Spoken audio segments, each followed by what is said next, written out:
আজি আমি কিতাপৰ পৰা শিকিব পৰা তিনিটা মূল্যৱান অভ্যাসৰ বিষয়ে আলোচনা কৰিম আৰু ভিডিঅ'টোৰ শেষত এই অভ্যাসবোৰ গঢ়ি তুলিবলৈ এটা সিক্ৰেটৰ বিষয়ে মই ক'ম।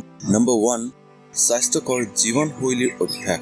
আপুনি কেতিয়াবা আচৰিত হৈছে নেকি যে বেছিভাগ weight loss প্ৰগ্ৰামে কিয় কোনো ফলাফল নিদিয়ে? কিছুমান লোক কিয় লেক্টোজ ইনটলাৰেণ্ট? একেটা সামগ্ৰীৰ ফলত কিছুমানৰ চুলি বৃদ্ধি হয় আৰু কিছুমানৰ চুলি হ্ৰাস হয়। ৰাইটাৰ omswamiয়ে তেওঁৰ কিতাপ দ্য ৱেলনেছ চেঞ্চত মানৱ শৰীৰৰ তিনিটা দোষাৰ বিষয়ে বৰ্ণনা কৰিছে। ৱাতা, পিত্ত আৰু কাফা। ৱাতা মানে হৈছে গতি শক্তি, পিত্ত মানে চুম্বকীয় শক্তি আৰু কাফা মানে সম্ভাৱ্য শক্তি।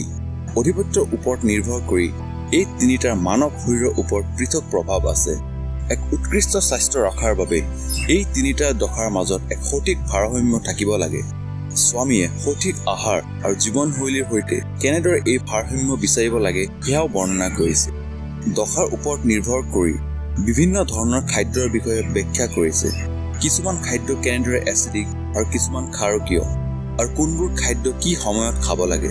আপুনি কেৱল আপোনাৰ শৰীৰৰ প্ৰকাৰ চিনাক্ত কৰি আৰু আপোনাৰ বাবে সৰ্বশ্ৰেষ্ঠ উপযোগ্য খাদ্যৰে এক স্বাস্থ্যকৰ জীৱন গঢ়িব পাৰে। এই কিতাপখনে আপোনাক স্বাস্থ্যকৰ খাদ্যাভ্যাস আৰু এক স্বাস্থ্যকৰ জীৱনশৈলী গঢ়াত সহায় কৰিব। নম্বৰ 2, ৰাতিপুৱা সোনকালে সাৰ পোৱাৰ অভ্যাস। আপুনি কেতিয়াবা ভাবি চাইছেনে বেছিভাগ সফল মানুহে ৰাতিপুৱা কিয় উঠে? ইয়াৰ কাৰণ হ'ল ৰাতিপুৱা সময়খিনি বৰ যাদুকৰী। কিন্তু মই নিশ্চিত যে আপোনালোকৰ বেছিভাগে নিশ্চয় কেতিয়া নহয় কেতিয়া ৰাতিপুৱা সোনকালে সাৰ পোৱাৰ চেষ্টা কৰিছে। কিন্তু আপুনি ইয়াত সক্ষম হৈছেনে? লেখক ৰবিন শৰ্মাই তেওঁৰ কিতাপ দ্য 5 AM ক্লাবত ৰাতিপুৱা উঠি কি কৰিব লাগে তাৰ বিষয়ে এটা বৰ্ণনা দিছে, য'ত তেওঁ 20-20 নিয়মৰ বিষয়ে কৈছে। তেওঁ ৰাতিপুৱাৰ প্ৰথম ঘণ্টাটোৰ গুৰুত্ব ব্যাখ্যা কৰিছে, য'ত তেওঁ প্ৰথম 20 মিনিটত কয় যে আমি চলাচল কৰা উচিত, অৰ্থাৎ ব্যায়াম। পৰৱৰ্তী 20 মিনিটত আমি প্ৰতিফলিত কৰা উচিত, ইয়াৰ অৰ্থ হৈছে ধ্যান বা প্ৰাৰ্থনা কৰা।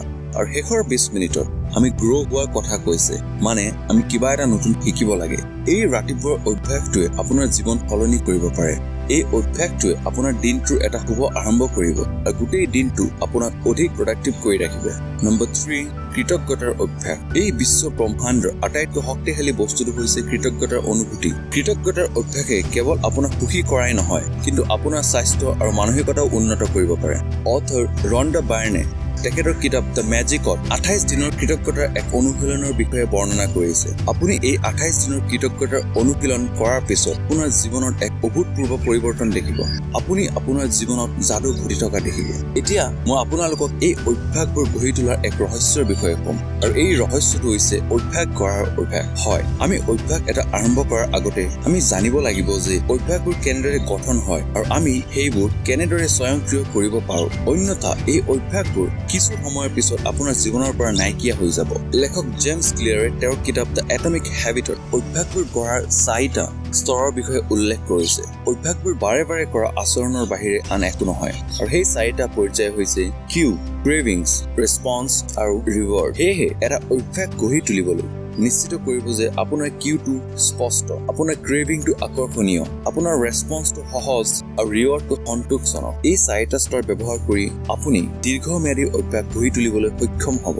বন্ধুসকল, কিতাপৰ পৰা শিকিব পৰা 3টা মূল্যৱান অভ্যাসৰ সংক্ষিপ্ত বিৱৰণ দিবলৈ হ'লে আমি আজি শিকিলো কিতাপৰ পৰা গঢ়িব পৰা 3টা মূল্যৱান অভ্যাস। নম্বৰ 1, দ্য ৱেলনেছ চেঞ্চ কিতাপখনৰ পৰা স্বাস্থ্যকৰ জীৱনশৈলীৰ অভ্যাস। দ্য 5 AM ক্লাব কিতাপখনৰ পৰা সোনকালে সাৰ পোৱাৰ অভ্যাস। দ্য মেজিক নামৰ কিতাপখনৰ পৰা কৃতজ্ঞতাৰ অভ্যাস।